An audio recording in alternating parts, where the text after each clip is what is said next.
Okay, well, I'm going to go ahead and get us started. We're about 5 minutes in, and we'll probably have some more friends join us, and we'll just go from there. Um, Good morning. Officially, good morning to you. My name is Elisa Stovall. I am a consultant with the IEP Resource Center, and I spend most of my time talking about behavior interventions, and how we support students in understanding a little bit more about behavior and what to expect and what our expectations are for them and all those things that go with it. So I'm happy to talk to you today a bit about some behavior intervention planning. And to get us started here, let's see. You should have the materials again. Here's where they're available. And let me tell you a little bit about the outcomes that I see for our session today, and we can see where we are and see if we match. Hopefully, we will. And as I do this, I will stop from time to time to take a quick look at the chat. So if you do have questions, I will try to catch those between comments here and the slides. So we'll try to just take care of both pieces at once. But here's where we're going for today. First, depending on where you are in your learning curve around developing behavior intervention plans, this may be a learning session for you, learning about some new pieces or maybe something that you needed a little more information about, but it also might be a review if you've got more experience, and that's okay. Hopefully you'll share some of your insights with us through the chat, through the activities that we're going to do here. But this is all going to be around the process of developing a behavior intervention plan. I will reference sometimes the IEP system because that's the system that we support statewide. But in general, these are the components that you would use even if you weren't working to develop a plan for a student with an IEP. The second part of this session and the outcome that I have for you would be to expand your collection of behavior intervention resources. There are lots of good pieces of information out there. I want to make sure that you get connected to what you need. And if there's something that isn't answered here and I can help you find the answer, my contact information is here and I'll make sure that you have it, and we'll just try to find those pieces that you need. So let's jump into some behavior. All of us work in the schools and we really have the same purpose no matter what our role is in the school setting. And it's really focusing on the prize for students. We want our students to move through our classrooms, our buildings, our programs successfully. And the ultimate goal is for them to navigate their educational path. And when they leave school, whatever that looks like for them, whatever the next step might be, that they're prepared, that we've built skills. And they're not just academic skills, they're also behavioral skills. And so for me, this lens I always seem to default to is it's always about teaching and learning, whether it's teaching and learning algebra or teaching and learning behavioral expectations. So just kind of want to frame things that way. This is always about teaching and learning. And as you may know, when we're developing a behavior intervention plan, there's two parts to that process. Two distinct parts to the process, maybe I should say, because it's very important that in order to get to the teaching and learning piece of the skills, we first got to start with developing a really well-informed hypothesis, a why. Why is the student using behavior that's interfering with school, with the setting that they're in, with the classroom that they're in, with the peers that they may be working with? And that's the very beginning of how we determine what we're going to do to support the student. So developing a well-informed plan, a hypothesis, for the plan. Once we have that hypothesis, once we have this understanding as best we can of what might be the issues that need to be addressed for this student to be able to learn, then we've got to reshape what I call the student's learning scape. And that involves understanding what the behavior is and then planning for explicit instruction for what we want the student to do instead. The behavior they're using is not okay for the setting. It's interfering in some way. I'm not going to judge the behavior to be good, bad, or otherwise. I'm just going to say it's interfering with what we need to do here in school, which is always about teaching and learning. And so we're going to plan for very explicit instruction. We're going to be very intentional about setting up the environment so the student can learn these skills that we want them to own someday. We're going to implement the intervention plan. We're going to monitor it for fidelity of instruction and of student growth. And then we're always going to need to somehow document what's happening, what's going on, what the needs are for this student that we might need to shift to. And that's really the two parts to the process. Now, I said that in just a few seconds, but there's a lot more work that comes along with all of those pieces. So hang on for the ride. Where I'd like to start, now that we kind of know that we're framing this around school and we're going to be talking about instruction and even behavioral skills need to be instructed, I want to encourage you to try to have a team approach.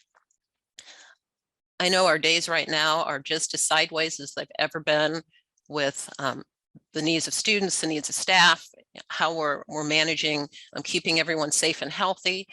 And it's hard to get together. It's hard to have time to focus together on particular aspects of the daily life of a school teacher or support personnel. But if you can attack this situation with a team, a multidisciplinary team, it's probably going to get you to richer outcomes, maybe even better outcomes and direction in regards to how we're going to support a student.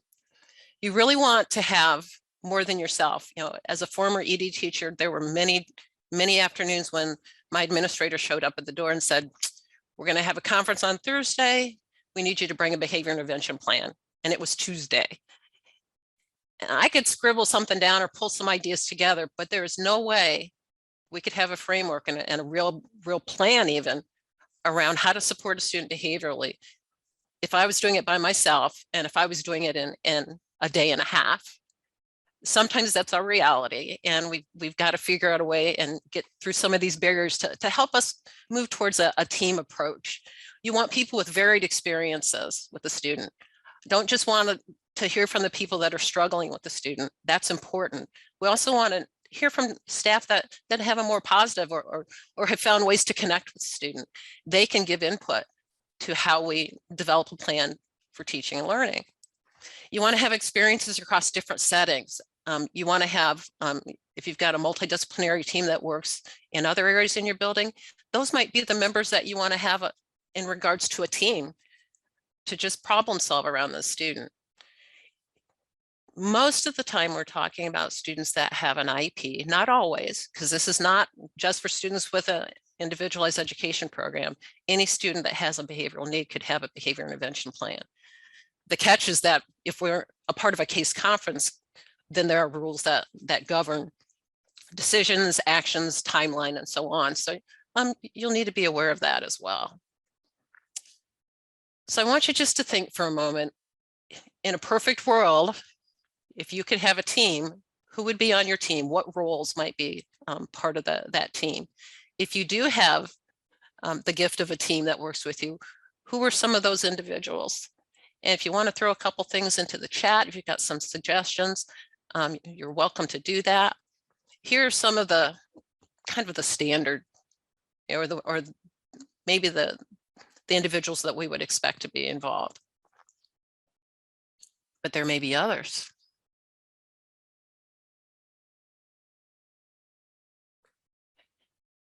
The second list I've now thrown up on the screen might get you thinking a little bit. Who could join? Who could be a part of this team that might bring a unique perspective around the student?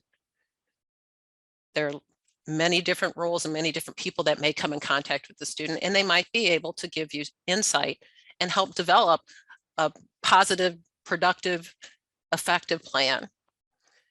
And probably the most important one on that list, or one of the most important, would be someone with positive rapport with the student. Sometimes it's hard to see that. Sometimes it's hard to think about it because we have so many struggles. But I would submit that if we can't find one individual in the building that doesn't have positive rapport with the student, there's a problem with the building and the building culture and climate, more so than with the student. I would really hope that we could find someone that could be a part of that. And remember that the student and the parent would be members of this team as well.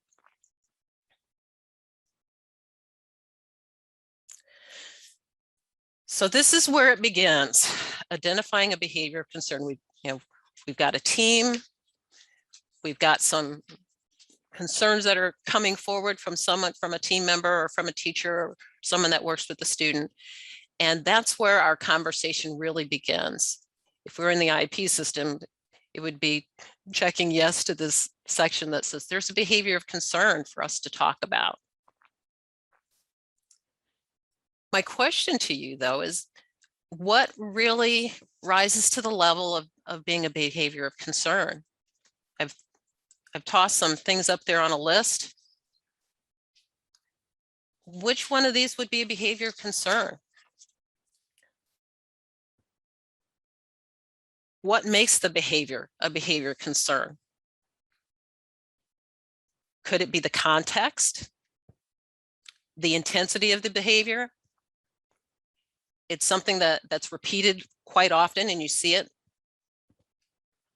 The volume, the setting, the age of the student.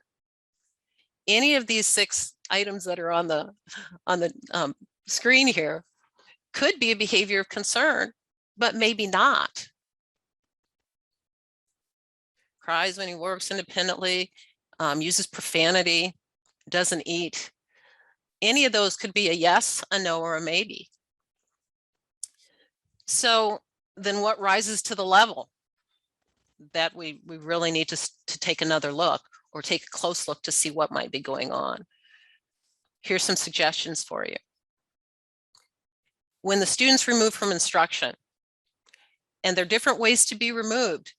If they're no longer a part of the lesson, sometimes we'll say, okay, Elisa, you go and sit over at your desk. You're going to leave the group. We're going to have you over there.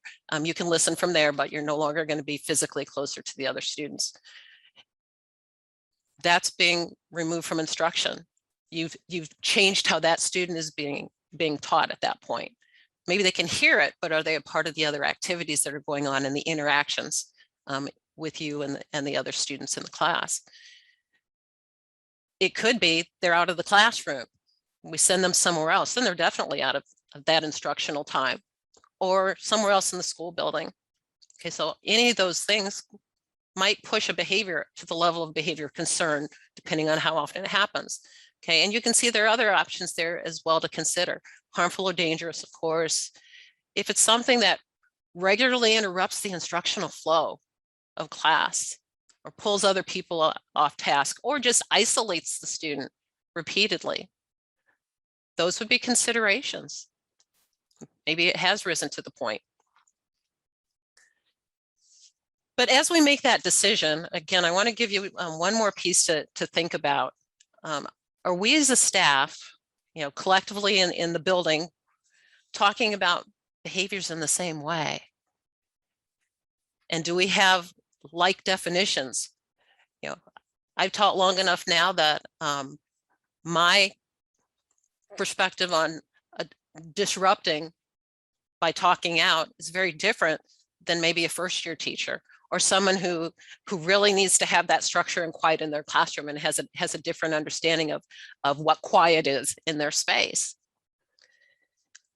I challenge you to talk with your peers and maybe have some conversation, or I'd invite you to do that, not really challenge you. Maybe we need to more clearly identify what are the behaviors that we want to make sure that we believe that when these things happen, these are ones that are worthy of moving through a discipline referral process. And one of the tools that I will share with you, and when we get to the Padlet, there's some handouts there. One of them is a behavior definition exercise where you and your team or your school as a whole could just identify top 5 behaviors. Top 5 behaviors that happen in our space. And from there, define what they look like, what they sound like, so that everybody is in sync. So I know when someone is being verbally disrespectful, these are the characteristics of that behavior. Or when it's not a playful tap and it's a punch. What's the difference between a hit and a punch? Open and closed hand, whether or not it leaves a mark, that would be for your your staff to kind of decide at what point. And this may help as we try to identify, as we clarify our expectations of behaviors, then we can identify when students are outside of that realm. Okay. Does that make sense? Let me pause here and see if is there a question that anyone might have?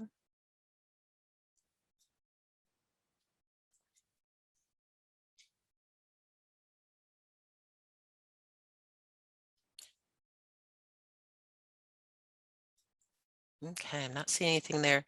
Thanks, John, for working on that. Access to the handout. I'm not sure what might be the issue there.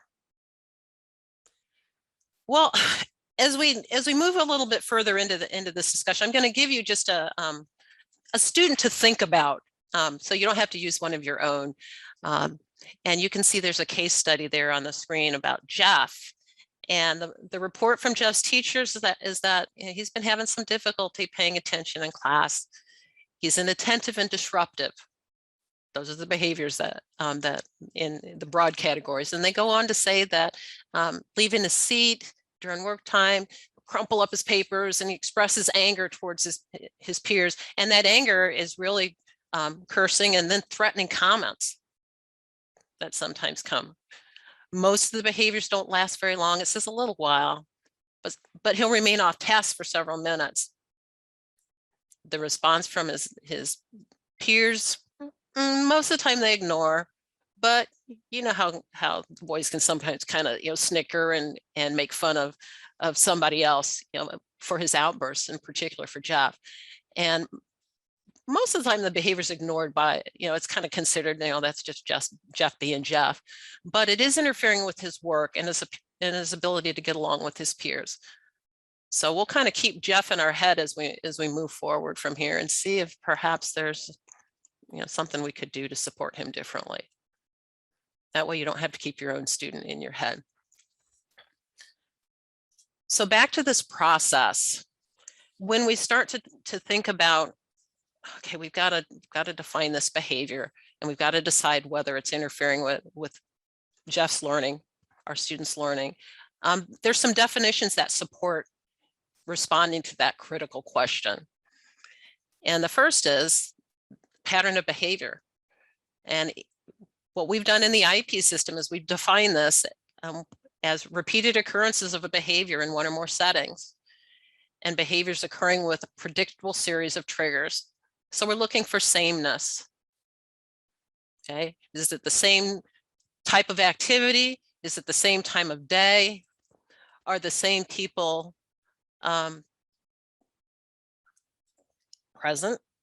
Are certain people absent when this behavior happens? Does it always happen when the level of independence is what students are kind of on their own? Is it about the noise? We're looking for a pattern of sameness. So that's the first definition.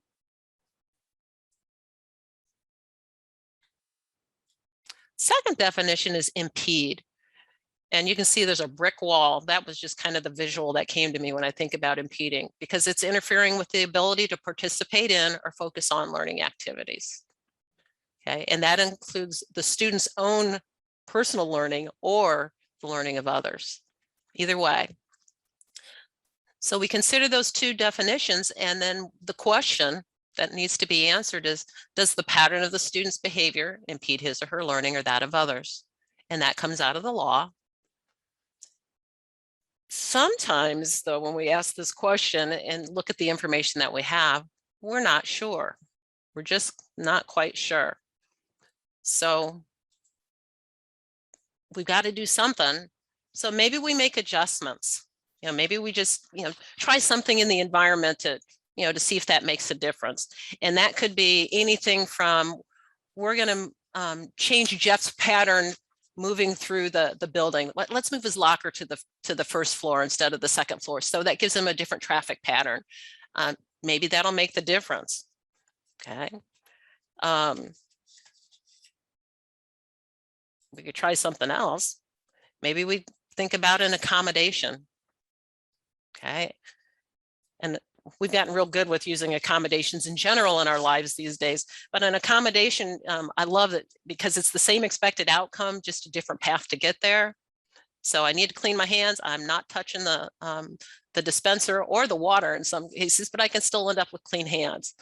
Or I can wave to open a door, or some doors have sensors so they just, as I move through them, they open. Accommodations, we might want to consider some of those.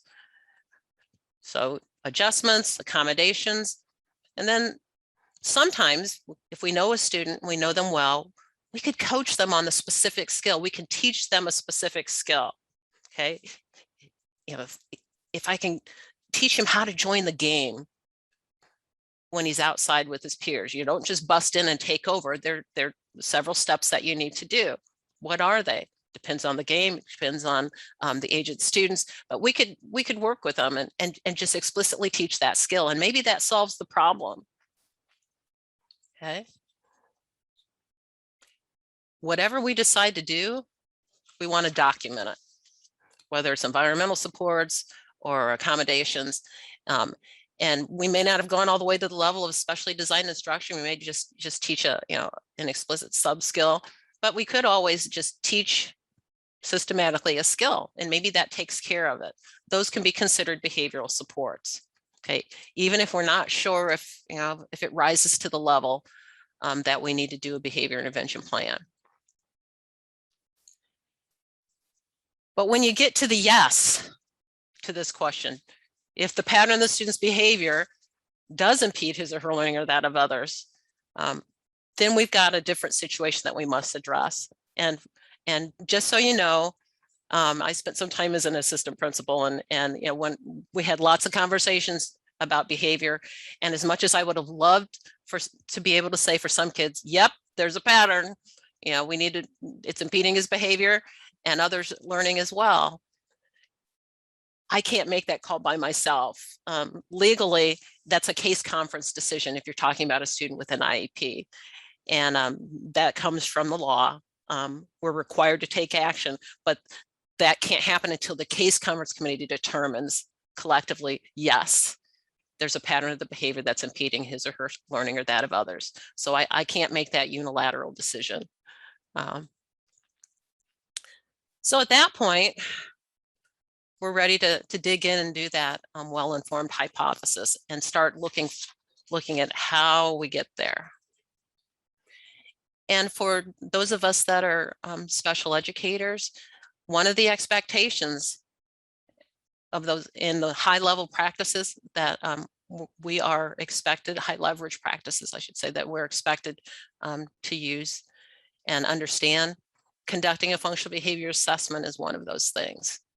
And the reference that's at the bottom of the page there, McCluskey, that's an excellent resource for all types of interventions and just the process of developing a plan, and it would be a go-to resource in my building if I was still in a building.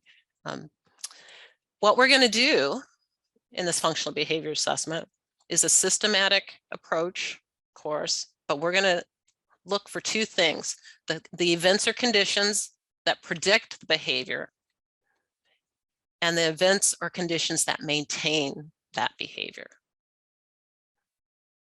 Okay, so we want to find out if we can predict it, because if we can predict it, we can prevent it. And then if we know that these are certain things that maintain that behavior, we can make adjustments to mitigate that. Okay. Gathering data is going to fall into two categories. There'll be indirect assessment data, and that's information that really captures other individuals that work with the student and know the student, their perceptions of the student's behavior. So it might be a checklist or a questionnaire or a rating scale, an interview, those types of tools, where we're soliciting information from others that have been around or a part of that behavioral activity. And the other part of that is direct assessment data, where we're going to observe the student in that context of the problem. Okay, it may be as informal as note taking, it may be highly structured. There are a vast array a vast array of materials and tools that you can use. Some need to be used by trained specialists. Others are tools that anyone might be able to use. But that's where we're going to try to get our information from. And as we're gathering this data, we're going to really do a deep dive into where does the behavior occur, but also where it does not occur. Okay, what might be the contributing factors that we need to know about? And then are there some skill deficits or performance deficits, or lagging skills, perhaps is the term that you use. Are there some missing skills that maybe we could teach the student that would help to mitigate the situation, and then maybe they don't need to use these behaviors any longer. They can communicate differently. So we're going to gather data. But before we start gathering data, we want to think about what we already have and what it might tell us about Jeff, our student, or your student specifically. And there's lots of data that floats around the building. Some of the things that are listed here might be helpful. Others might not. Discipline referrals, parent-teacher communications, teacher-to-parent communications, progress on goals from other IEP goals if the student has an individual education plan, progress monitoring data, academic data, as well as behavioral data. Because remember, this is all about teaching and learning and keeping a student engaged in school. So we want to know how this behavior is impacting their academic behaviors in school. And whatever data we collect, what's it telling us about Jeff? Okay, that's the focus. Okay, I'm going to pause here again, and we're going to go into a data dive, if maybe we'll call that. If you have access, and hopefully all you have access to the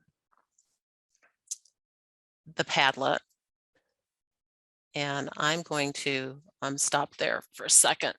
Let's see, and pull up. Here we go, the Padlet on the screen. Okay, you should be able to see, this is the Padlet. And these are the materials that, that I referenced as we were talking before earlier. But there's a data dive resources link here.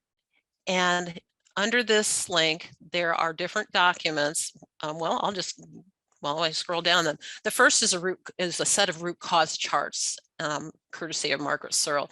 And it really breaks down, it looks at common causes for both academic and behavioral skills. And it breaks it down into smaller components. So what are the subcomponents of being able to read? And that's the first example. That's at the top of the chart. But if you click this, it opens it up into a larger document. And now you can see, and I'm scrolling through, common causes for memory, poor attention and focus, and there's some academic pieces, writing, persistent problems in math. But let me get back down to one of these here's one about memory. I like that one.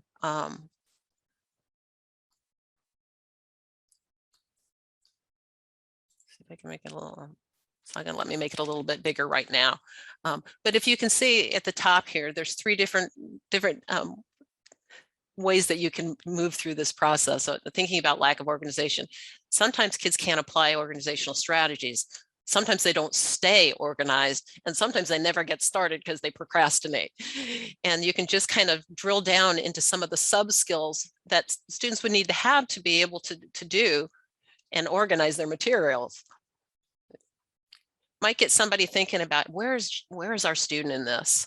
And there's several options there that you can look at: lack of motivation, common causes for impulsiveness, but it's a thinking tool. It's not to say, yep, that's our boy right there, but just to, does this reflect what we see in Jeff? Does this reflect what we see in our student?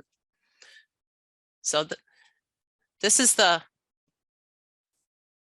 root cause charts. There's some information about direct behavior ratings, if you're familiar with that or curious. There's some information here about reinforcement surveys or a sample reinforcement survey. And then there's a group question interview that Dr. Scott, Terry Scott has advocated for and developed. And it just might be something that would be helpful, where you pull a team together and you ask everybody the questions at the same time. And then their discussion helps to give a clearer picture of what maybe the behavior of concern might be. And then our friends at Hands on Autism have a couple of data collection tools there. And what I'm going to give you some chance to do is a little bit of a data dive. And I'd ask, if you just choose one of these.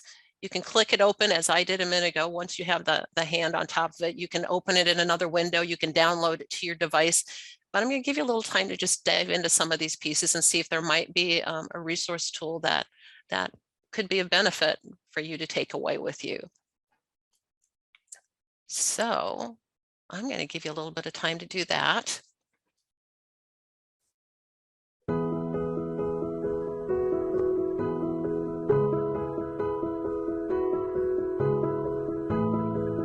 Just take a few minutes and look at a couple of the resources.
Okay, that was just a little teaser to give you a little bit of time, but maybe there's some resources there that might be beneficial and something that you might be able to use.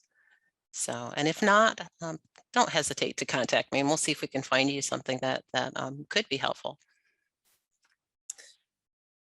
Whatever you choose to do, and what again, make sure that you document it. But I also want to remind our teams that when we're working with students and gathering that data, that sometimes we need to have in the meantime supports available. I was typically the one where, at the end of the meeting, everybody went back to their classrooms and the student came back with me, and nothing had been changed yet. We were just starting the process of looking into the whys of the behavior.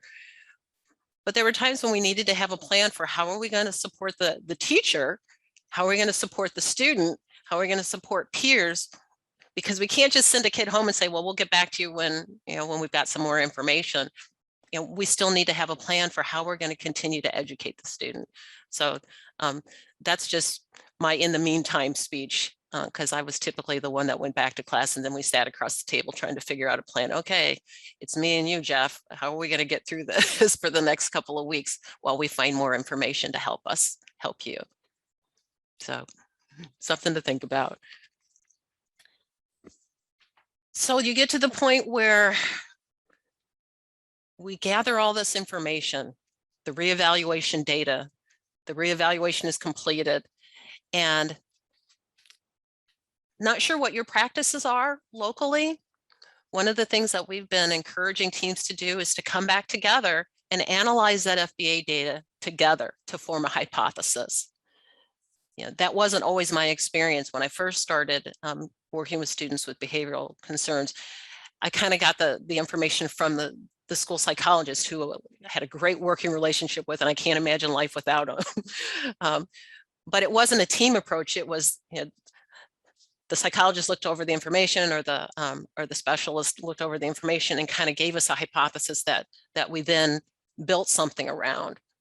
And sometimes it was just, I was the one building around it alone. Not as effective as it could be. And that's just my, from my own experiences. Hopefully yours have been better and different than mine were. But what we've done with the IEP system, again, is we've kind of pulled together some discussion points and guided you. There's that analysis section now in the IEP, where the team can, or not in the IEP, in the IEP process. It doesn't print in the IEP. So what do we now know?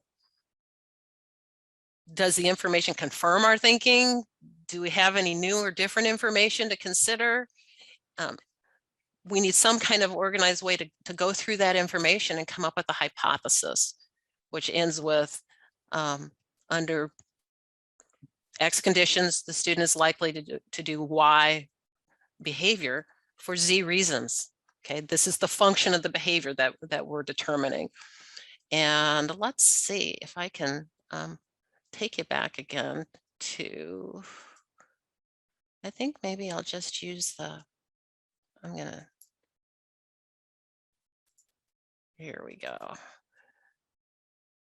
I'm going to use this because it's under your handouts, and it's our,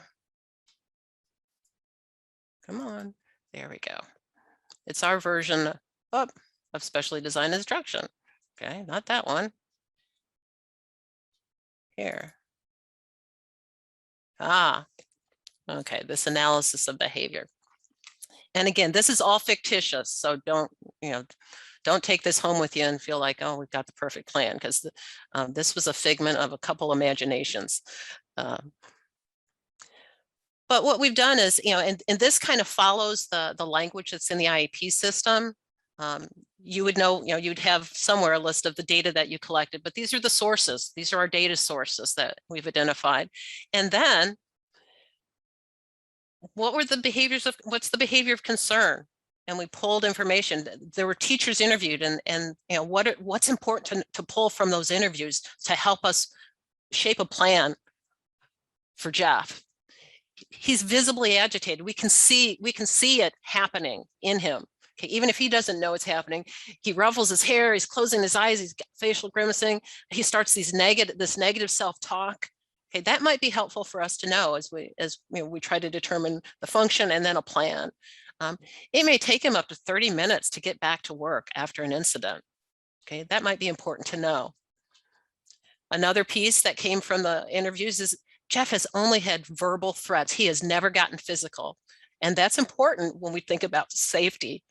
That he does a lot of talking, but he's never touched or physically approached anybody. It's just a lot of verbal. Another piece that might be contributing to the behavior of concern. He doesn't ask for help with his work. He doesn't really, if he doesn't have a relationship with the adult that offers help, he's not going to accept it. Okay, that might be important information to know, especially as we plan for how to support him. It makes a difference the type of work he's doing. When there's reading and written responses, he seems more easily agitated. Okay. From his parents' perspective, say Jeff's always tried to keep up with his siblings. You know, they've got some, teasing. He's the youngest, and he makes those threats to his brothers from time to time, but he's the smallest one, and they really don't see him as a physical threat. No medical concerns. His behaviors happen more often in the morning than later in the day, and once he's had one episode, it's likely that there'll be more across the morning. So that, again, could be important information to have and consider. His class schedule. Do we know where he is and those times of day when these things are happening? And is it important to identify the academic area, or is it the time of day? How do we weigh those out? And again, having a team discussion of this, I can come up with a couple good ideas on my own, but to have a team to discuss with and help make decisions might make for a more effective plan. Okay. Conditions that maintain the behavior concern. How the teacher responds to Jeff's behavior. When there's that verbal redirect or moves them away from the activity, that has an impact. The peers' reactions. And then the removal from the activity or class. That could be reinforcing, that's one way to get out of doing the work, or one way to be away from the uncomfortableness of the activity. Are there related deficits? Well, actually, for Jeff, there were. His independent reading skills, when we looked at his past assessments, and perhaps there was something else done more recent, that he had his fluency is slowed. But when Jeff is familiar with the terms and their meanings in the context of his work, his reading rate and his understanding of the passages that he's reading improves by almost 50%, 45%. And you see that both in his oral work and his written responses. Okay, so that might be a piece to add to how we're going to intervene. And I'm not going to read the rest of this to you, just kind of highlighted some things, but it comes down to, what are the replacement behaviors that we want to see? What do we want Jeff to be able to learn to do? And there may be a long list, but we've got to determine what's most critical.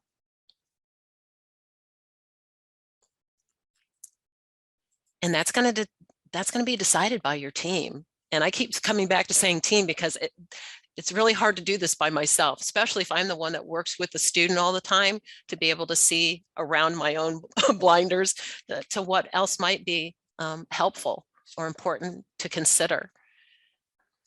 After we've identified replacement behaviors, what are the evidence-based strategies, instructional strategies that we know have impact that we could use? And here's some references in your handout. There's some links to Iris Peabody at Vanderbilt has some resources around evidence-based instruction, some modules actually that are very helpful. They even have a document on how to select one, how to make the considerations for deciding which tool might be helpful or which strategy. And also, University of Missouri has the evidence-based interventions network, and that's Chris Riley Tillman. Oh, I always want to say his name in reverse order. I should remember it. But his website there and the work that they're doing at Missouri, and Tim Lewis is in Missouri as well. So there's some great resources that you might be able to pull from in regards to actually teaching skills out, teaching strategies that are evidence-based. And they've got a manual, EBI at Missouri has a manual that actually it'd be a great tool to share with teachers that might have to interact with the student in a new way, how they could do that, the strategies to use. And then we need to think about how are we going to, in this plan, maximize reinforcement of the replacement behaviors that we're teaching. Okay, because we want to make sure that the student is being reinforced for doing what we expected them to be able to do, or what we wanted them to be able to do. And sometimes what happens is we always notice when the students aren't doing it, and we typically will respond if you're not doing it the way that the expectation calls for. But then when they start doing it, we reinforce and we praise a little bit, but then we stop reinforcing. We need to continue to do that. When it's a new skill that they're trying on and trying to make their own, we need to consistently reinforce that use of that skill, that use of that new behavior. And that's one of the places where we kind of fall down. So how are we going to maximize this reinforcement, make it consistent across settings? Or maybe we're going to use common reinforcers, explicitly speaking to the behavior. So not just saying good job, but you did a great job with taking your materials and getting started at your seat today, even though there were 3 words on that list that I know you weren't familiar with. I appreciate that you asked for help when you needed it, when you were working. Anything to maximize that, the use of the replacement behaviors. We want to make sure we do that. Just like we want to minimize reinforcing interfering behaviors. Okay, and again, we can use common vocabulary. Maybe staff are going to learn a specific, these are the 3 things we're going to do, to make sure that we're not reinforcing that interfering behavior. We're not going to, he's doing it again, and get all upset about it. What are we going to do to minimize reinforcing that interfering behavior? Who was it? Fred Jones used to say, take 2 cleansing breaths and turn regally before you respond.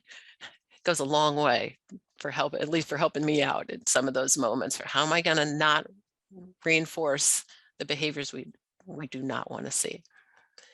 And then, there may be other skills that the team determines, and that, there may be a whole lot of work that needs to be done, but we've got to prioritize, the specially designed instruction considerations, and because we can't do it all. What would be one piece that we could work on as a skill for Jeff that can help him cascade into other skills that we want to see in the classroom, or interacting with peers, or dealing with this frustration? Okay, we've got to identify the behavior goals. This is the specially designed instruction piece, the replacement skill that we're going to address. And again, it's under X conditions, the students will do Y to Z level of performance. Okay. And then there's some samples. These are not be all end all examples. I do not want to see these in somebody's IEP in the future, because these were made for fictitious Jeff. So make sure that you develop a goal that really is for the student that's in front of you at that moment. But anyway, this is kind of a just a mock-up of how you might move through that process in that team analysis piece. And hopefully that's helpful. I'm going to move back to this. And again, here are the questions that we want to have answered. Specific to the student. Okay, this is all about Jeff. Okay.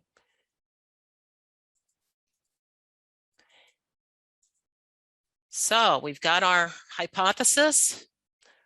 We're planning for explicit instruction, intentional environmental changes. Those are the things that were highlighted in that analysis piece.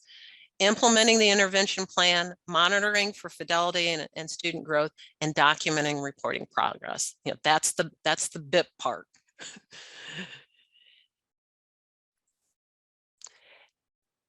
I'm going to start sharing with you some other resources, because I just want, it's really important to me that you have some places to go and look and dig in. And again, if you have questions about anything, actually at the end of this week, I think we've got a work session for developing behavior intervention plans, and you are welcome to come back and ask questions or clarification, or maybe talk about a tool that you've used that's been effective. But I just want to get resources in your hands, and they're all going to be used in the context of if it's a student with an IEP, there will be specially designed instruction. Okay, that's why we offer special education services to provide specially designed instruction. There will be environmental supports of some sort, and there may be accommodations, okay, if they are necessary and beneficial to the student. The reason I've got this second box out here on the side is that many of our schools now, many districts are looking at frameworks of support, whether it's behavioral PBIS or whether it's a global multi-tiered system of support. And there will be times when students have individualized, that individual level of support. That is always going to happen for a student with specially designed instruction, a student with an IEP, because that's what we're required to do by law. There may be some skills, however, that individual, that student with an IEP can participate in a targeted level group, something that we're just going to work on this until we've got it, and then you move on to another sub-skill. And then there'll be supports in place and instruction that comes at the universal level. It's an expectation of everyone. Okay, students with IEPs fit into these systems as well. The one significant difference is that they will always have specially designed instruction of some sort, even if it's instruction on how to use an accommodation or how to access an environmental support. That counts. Those are things that are going to be in an IEP. And it's so important that they happen for those students with an individualized program that we put it in the IEP so that it follows them. They may be in a place where these things just happen, and they happen for all boys and girls. We want to make sure that if that student leaves that setting, that these supports continue to go with them because they're critical. And Carol Kosnitsky, from University of New Hampshire. I'm not sure if she's still there now. She worked with our team some years ago, but she always used the phrase, there are skills that are critical for some and beneficial for all. And I think that there's a place for that in our discussion today, knowing that we're doing supporting of many students in different ways now. And you can have your cake and eat it too, I'd like to say. So something to think about. The next few slides again are just resources that I want to make sure you're aware of. This was the document that came from our Department of Education clarifying specially designed instruction. In working with different groups around the state, we've come across some really great resources and tools. And these are environmental supports that are around time, space, materials, and interactions. Okay. And just because I want to show you one that I think is really cool, teaching kids to understand elapsed time. That was a sub-skill that I taught many students with behavioral struggles because they just didn't know how long they had done something. And it felt like it was forever because it was hard. And I'm using words from a student who said that. Just seems like it's forever and I'm always doing it. And so we worked on, with visuals and bubble timers, just how much time is 10 minutes? How much time is 5 minutes or 2 minutes? And having that understanding, help that student. If they were outside and we said, well, you've got 5 more minutes to be out here, he kind of had an idea of what 5 minutes felt like after we worked on it, so that when it was over, we didn't have this battle because he hadn't had enough time to be outside. Those are the kinds of things that we can do to support students kind of owning themselves and their experiences with a little more understanding. Pacing activities specifically, knowing that we've got kids that we need to pace it at a different clip than we might otherwise do, or how to organize your materials. Oh, I don't even want to spend any more thought on that because that's where I spent most of my life with kids, just organization, but just very intentionally looking at these environmental supports. And then here's some other ones at the secondary level. The third one in accepting reservations for student work areas or study carrels. I had an opportunity to observe in a middle school math class at the crack of dawn. I think it was 8:10 or something, too early for algebra, in my opinion, but that's just me. But what the teachers had done, and they were co-teachers, they were 7th graders, co-teaching algebra. They had set up cafe tables around the outside edge of the classroom. And depending on how you felt in the morning, you could come in and you could choose a cafe table and stand for the lesson. And there were rules and expectations around how you use the tables, but you could just choose to do that. I'm feeling like I need to stand and not sit this morning for math and for algebra. But there was also the ability to, if you're planning ahead and that, we got soccer games the night before, I've got studying for another test, and I got, it's going to be a rough night, and I know I'm going to be a little bit worn out, kind of planning ahead.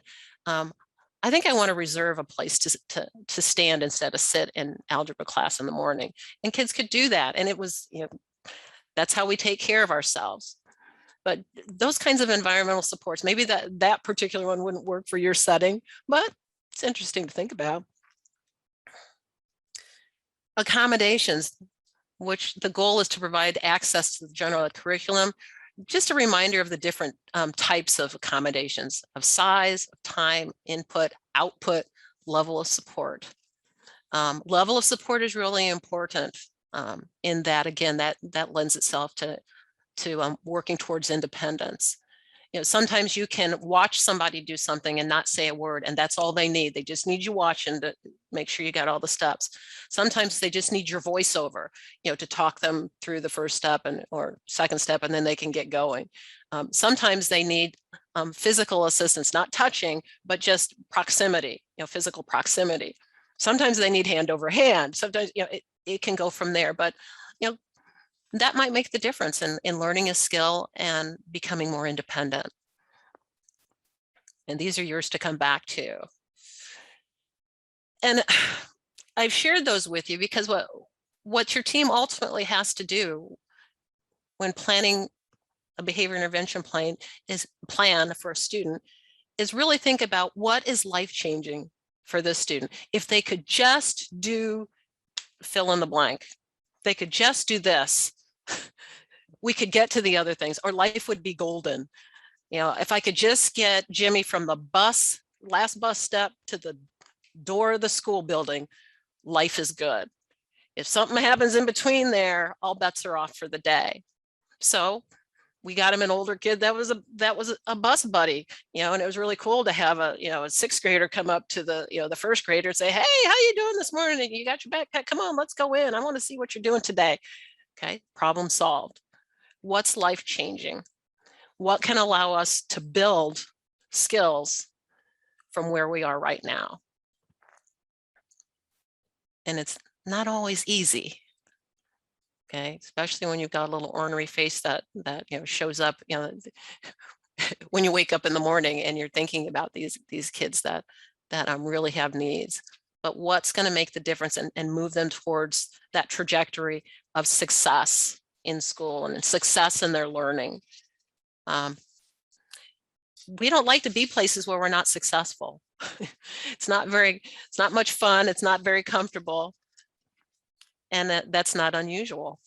That's just our nature. So how do we support students and continue to see them as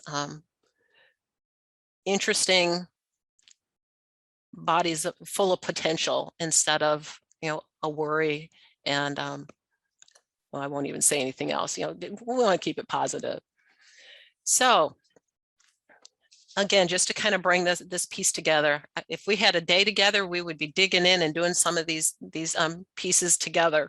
But we've got about 20 minutes left, 15, 20 minutes before I should shake you loose here. Creating that plan, it means we're going to plan for explicit instruction. This is how you do it. This is what it looks like. This is what it sounds like. This is what we want you to do instead of what you've been doing. Okay, and this is a behavior. The ones we're working on now are ones that are okay to do here in this setting. Because remember, we only have 2 reasons for rules. So to keep people safe and so we can learn. And the behaviors that you have chosen to use in the past can't fit into that. So we've got to help you learn some others to keep people safe and so you can learn. Okay, and be very intentional about supporting the environment. And we do it all the time. One of my favorite go-to examples is when you're teaching place value to kids in the very beginning, that alignment is a problem. So we give them that big grid paper so that they can keep all the ones in the ones column and all the tens in the tens column and all the hundreds in the hundreds column. Okay, that's an intentional environmental change to help them learn. We need to do that behaviorally as well. We also need to think seriously about who needs to support this intervention plan. And then what skills do they need to have to be able to do that successfully? Okay, how do I support them in doing this? And there's some other tools in the resources, managing surface behaviors. And if there's time, I'll come back to that, or you can ask me about it Friday if you join us. We've got to make sure that we're monitoring the student growth and that we're actually teaching these skills, this specially designed instruction, with fidelity. Okay, somebody's got to keep track of that and document that and be ready to report progress out.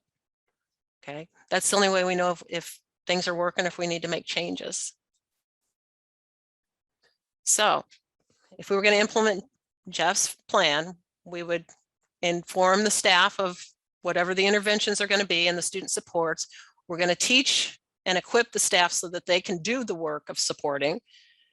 We're going to provide the specially designed instruction as we intended, and then we're going to report Jeff's progress out to all that need to know, including Jeff. Okay, I've given you a ton of information in a short amount of time. And let's see here. Let me just stop sharing for a minute and see if I can come out front. Are there any questions that anyone tossed into the chat or would like to do so now? I feel like I've been looking at my screen and it's really hard not to be able to see you. I really like for us to be in the same room together. I'm noticing, Carolyn, thank you for that that note. I'm glad that the Padlet can give you the information that it's kind of coming at you today. And yes, the Padlet will be available at least for the next year. We'll just leave it in place, maybe add some more things to it, some more resources. However we can support you, we're happy to do that in regards to connecting you to resources. Oh, I appreciate your responses there. No questions right now. Well, that's okay too. I think there's a couple more things I want to share with you just on the big screen. And again, know that if you do have some questions and you don't have to wait until the end of the week at a session. Contact me or someone on our team, and okay, let's get this to move forward. There's the work session I mentioned, as well as the Padlet. And I guess the only other thing I want, let's go back to the puppy scale here. We've had a little bit of time to talk and think about behavior, mostly me talking, sorry. Someday we'll be in the same room together again soon.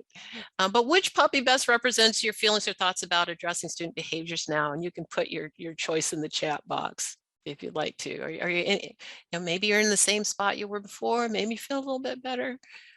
Maybe your head's spinning. Maybe you need a nap. Information overload. Oh, I liked it. I like that. I see some twos. Yay. Just know you're not doing this alone. Okay. That is probably one of the hardest pieces, at least it was for me. The responsibility of something needs to change. We've got to work with the student and eye up for it. There's safety in numbers. So please, if you've got some go-to colleagues, use them, balance each other out. ask us at the Resource Center to find you some more materials or to connect you to, you know, we try to bring in people that can be helpful to giving information that's, you know, beneficial to the work that you're doing. Okay, well, I think we've run there's somebody in each spot, and that's okay. That's just where we are in this process, and hopefully we'll continue to move forward. And let's see if I can get there it is. I don't have anything more for you today, and you probably need to just, you know, soak some of this in and decide what you need to file for later and what you need to, you know, to put aside. But oops, I thank you for your time with me today. That's what I was trying to get to. That is my contact information. Feel free to call or email. You can call, you can write. And it's also on our website. And then please give me your feedback. I really want to know what you need from me and from our Resource Center to support you. You will not hurt my feelings. I was an ED teacher for too long. It's all been said. Matter of fact, if you put a Mrs. on the front of it, I could take just about anything. So, you know, be brutally honest if you must, and tell us what, you know, how we can be of help. If you want to join us for another session or one of the work sessions where it's just a time for you to ask questions and get clarification and talk with your colleagues that are, you know, that are on the call as well, or on the Zoom as well. So I think we've reached the end of our time together. Thanks for making time. You know, here's how to reach us again. I wish you well. I know you're working hard, and particularly when you're working with students that have extraordinary behavioral needs and struggles. It takes a lot out of you. Please take care of yourself. Do something for you intentionally. Okay, if you can't think of anything, call me. I'll give you a couple of ideas, because you've got to take care of yourself to be able to take care of others. And I so appreciate the work that you do in the schools. I miss teaching every day. So be well. Have a good rest of the day. And we're moving towards the weekend. You know, we're on the downhill side. Thanks, everyone. I appreciate your comments in the chat.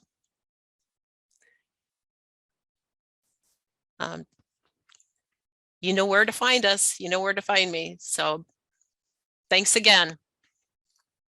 Have a good Wednesday.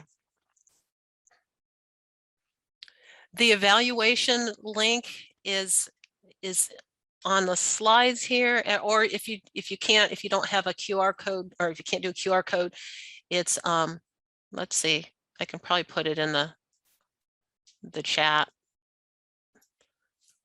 before we go here. If I can type fast enough. It's www.Indiana IEPRC.org/EVAL. And let me make sure I share that with everyone.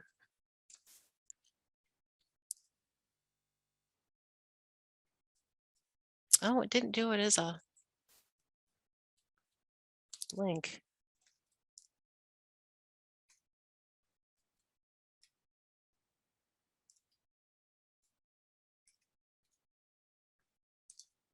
No, for some reason it's not letting me do it. Well, maybe you can at least copy it and paste it into your browser. Thanks, everybody.